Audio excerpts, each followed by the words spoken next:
Dear friends and followers, welcome back to my channel and to part 2 of our METAR video series, where we'll discuss how to read the remarks section and the trend type landing forecasts or TTLs often found at the end of the METAR report.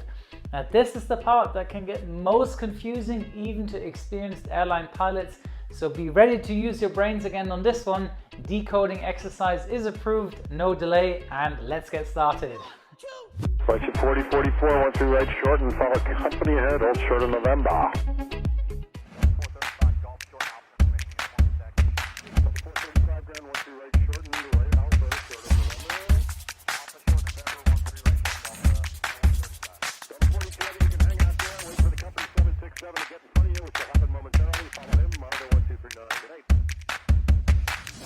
So in my previous video about the METARs, we looked at all the basic information found in them, as well as how to decode them.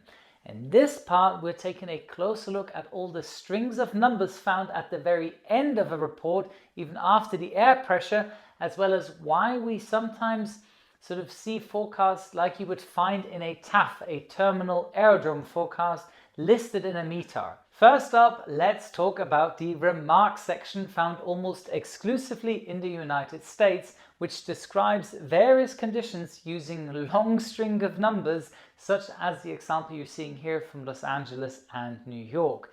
Now, these long remarks seem unreadable to the untrained eye and can represent a huge amount of different information, but we're going to break them down step by step and they'll make more sense.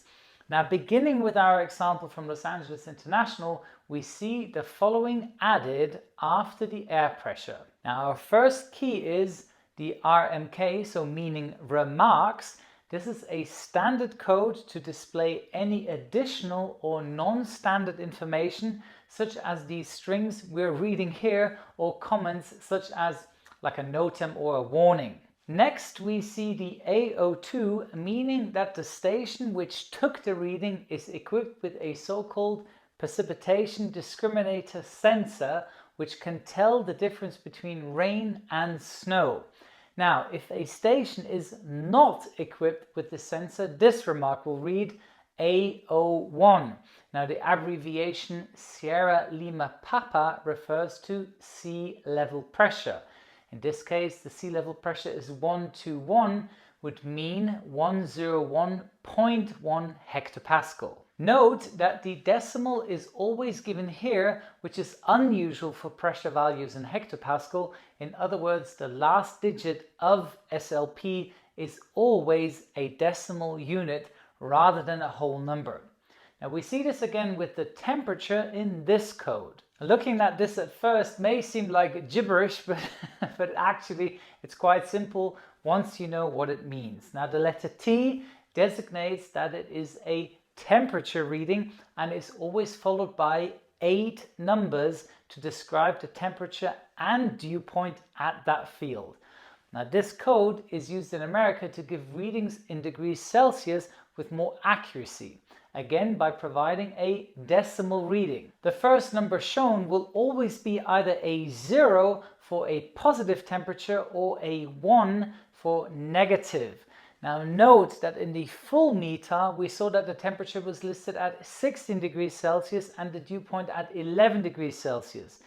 We can now see in our temperature remark that the actual measurement was positive 16.1 degrees and the dew point as also positive 10.6 degrees Celsius. It is debatable whether or not this information is actually useful to the pilots during operation, but it is there if you want it.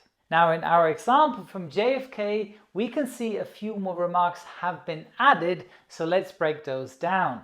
Now first off, we know the meaning of most of the remarks sections, such as the AO2, the SLP and T, but what about this new code, Papa and then 4 zeros?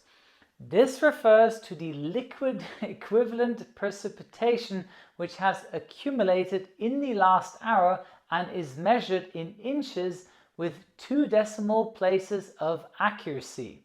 In this case, it was 0.00.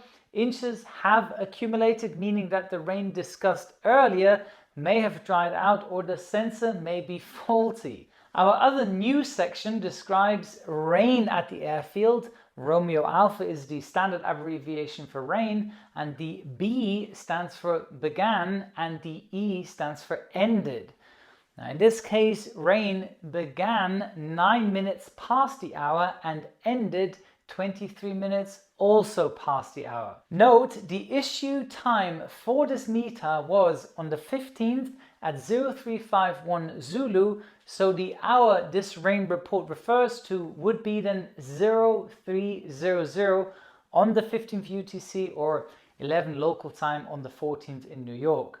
Another form of rain report you might find can be seen in this example here from Alice Springs in Australia. Now this form uses the code Romeo Foxtrot, meaning rainfall, and shows firstly the amount of rainfall in millimeters in the last 10 minutes, and secondly the amount of rain at that airfield since the last time it was 9 AM in millimeters again. Who would have guessed that in Alice Springs, a town in the middle of the Australian outback, that there's actually any rain at all? Next up, I want to discuss a super unusual remark found in some countries such as New Zealand. Now in this example from Christchurch International Airport, we see the remark Sugarloaf 03006 knots. In Wellington, the meter shows Cow 15024 knots, and in Dunedin we see Swampy with 04012 knots. So the question is, why are winds being shown and what's up with these ridiculous names? Well, the answer is that these are the hills near the airport with sensors on top of them which roughly show the 2,000-foot winds.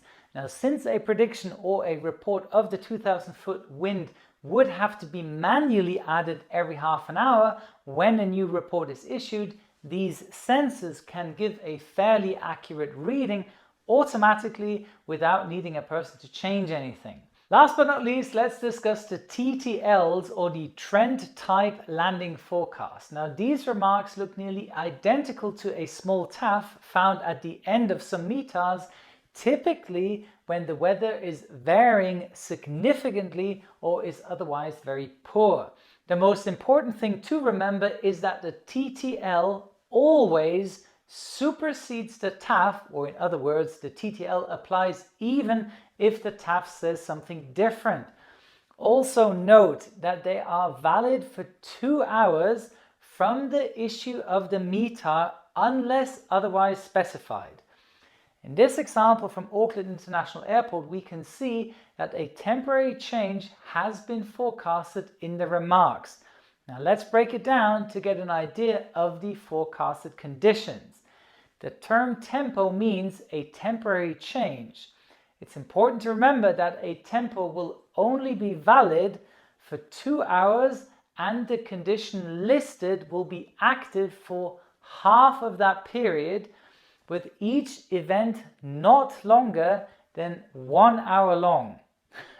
I know it's a little difficult. In this case, we would have one single change lasting an hour, or maybe a change back and forward every half an hour over a 2 hour period. The number 6000 refers to the visibility, which in this case is decreasing to 6,000 meters. Now we have Sierra Hotel Romeo Alpha, or showers of rain are forecast, and we can see that because there is no plus or minus sign. This must be moderate showers. And finally, we see few 020 TCU, meaning that a layer of towering cumulus will develop in 2,000 feet with a spread between 1 to 2/8 of the sky, meaning few clouds. I know this is a lot. Meters can contain a wide variety of abbreviations, so make sure to click the link in the description box below, which will take you to my weather abbreviation video. Tons of stuff, super easy to learn. And also stay tuned for the upcoming TAF video.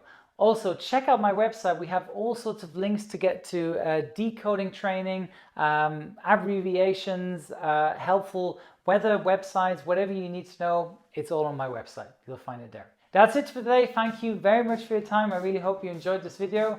Here's your checklist for today. Subscribe to my channel, check. Activate the notification bell, check. Follow my Instagram account, check. And don't forget, a good pilot is always learning. Wishing you all the best. Your Captain Joe.